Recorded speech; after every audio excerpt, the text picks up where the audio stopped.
wala na yung bata. Hello mga kaagilang galahan, dito naman po tayo sa isa namang episode.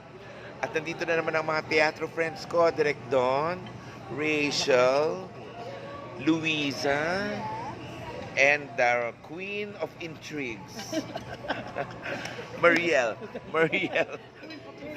Inday pala yun. Inday Badiday.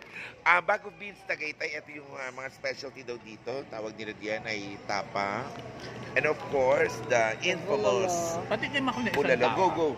And the infamous Ay, bulalo. sobrang lasa. Malaki. Ayan, so ayan po, kumakain kami dito.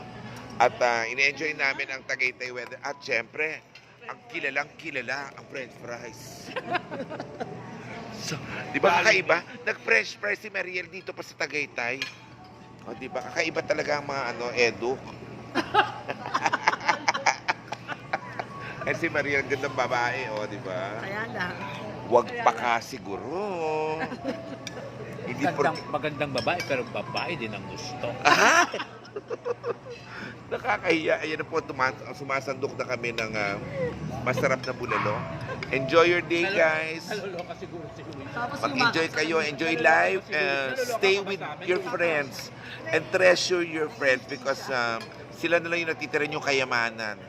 Sa mga panahon na pagtatumanda na kayo, kailangan nyo ng mga mabubuting kaibigan because ang smile makes a big difference. Ano yan a dose of, tawag doon?